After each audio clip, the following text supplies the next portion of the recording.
I decided I better go back to school because I don't want to always be paid minimum wage. And so I went to Howard. I had to take ROTC, which I was uncomfortable with. I was annoyed because, uh, in my opinion, because all the historically black universities had ROTC, and all were heavily supported by the government. And that's, in my feeling and opinion, was kind of a reparation. Blacks never got their 40 acres and a mule, but the government was helping these colleges. There was a colonel who was in charge of the Army ROTC program at Howard University. Now, I told you, or I think I told you, that I thought that mandatory ROTC is making sure there was sufficient cannon fodder when someone in the Senate or decided to go start a war with somebody, right? You got these ready-made troops, albeit black and white. There were white ROTC schools, but it was mandatory in the black schools. So I took exception. I wasn't happy being there. And one day in class, this professor, who was a PhD, I think he was a PhD in biology, and a colonel in the army, colonel in the reserves or something, but he had some military status. He was so good at belittling people that on drill days, when the troops had to go out and learn to do these various marches and obey commands and stuff, he would be on a platform and just chewing up every mistake that was being made, letting his ROTC candidates how stupid they were. How come they couldn't remember simple things like this? Don't you know you're left or right? To say I disliked him is a mild statement. I'm in class, and usually a sergeant runs the class and covers the material that he needs to recover to get us to qualify or complete successfully ROTC. There must be an exam at the end or something. But anyway, we're talking about firepower. And I says, any questions, Sergeant? I really don't understand firepower.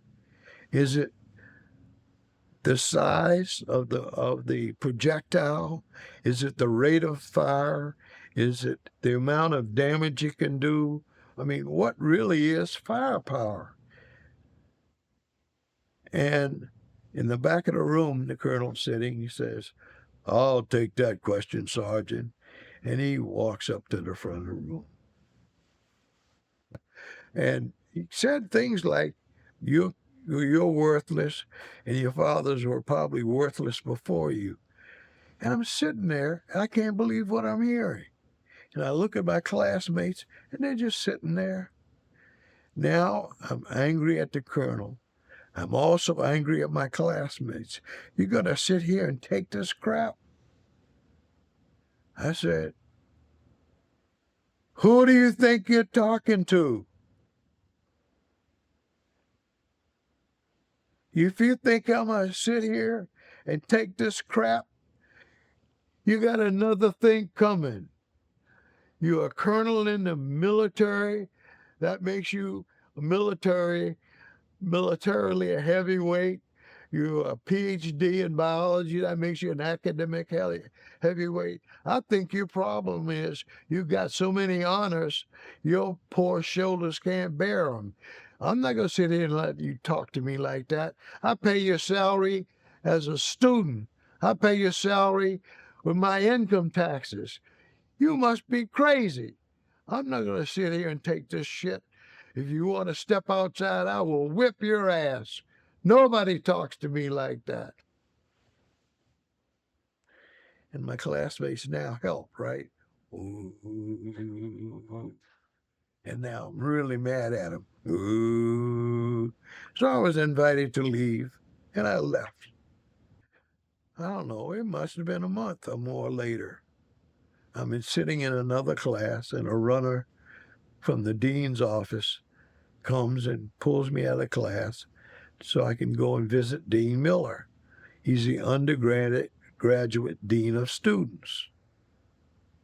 He says, understand there was a problem between you and Colonel Chase.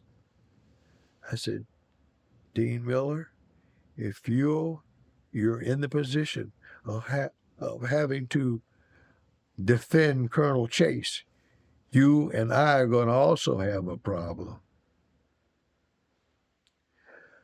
Archambault, calm down. The reason you're in college is to learn to correctly deal with situations, to realize how things are in the real world. Your brother and sister, who both were in attendance at Howard at the same time, and I know your mother, Archambault. I've known her for many years. Such a sweet person. I'd hate to have to be the one to tell her that you were expelled from college. That got my attention. I think about the many, many, many incidences that I've embarrassed my mother. I was still sorry I left, in a way, I left Harvard. I, I just thought, I can't be expelled. What what do I have to do, Dean, to not be expelled? He says, I want you to apologize to Colonel Chase. And I said, Dean, no way could you be uh, uh, a faculty member at Howard University for the number of years you've been a faculty member and not know what a mean-spirited, nasty person Colonel Chase is. He didn't respond. I don't want to be expelled. So I went to Colonel Chase's office and knocked. Yes, come in. He looked up and said, what can I do for you, young man?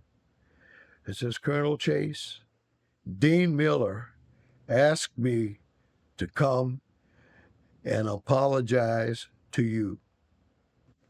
And he looked at me waiting for the apology. And I looked at him.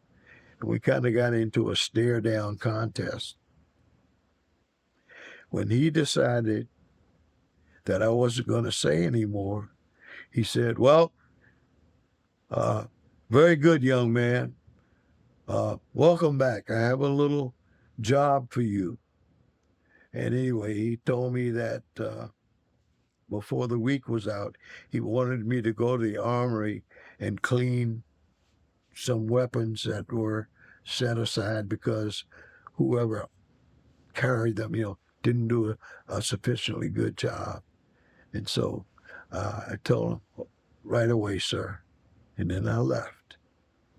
And I never went back to ROTC. Within the month, I got a letter from the draft board.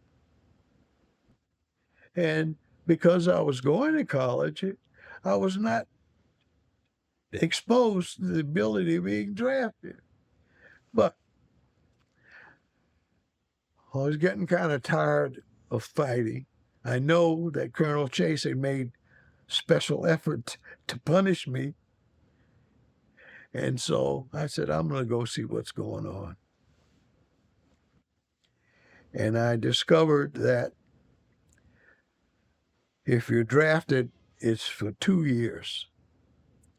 If you volunteered, it's for 3 years, but you can choose your specific field of expertise as far as being trained.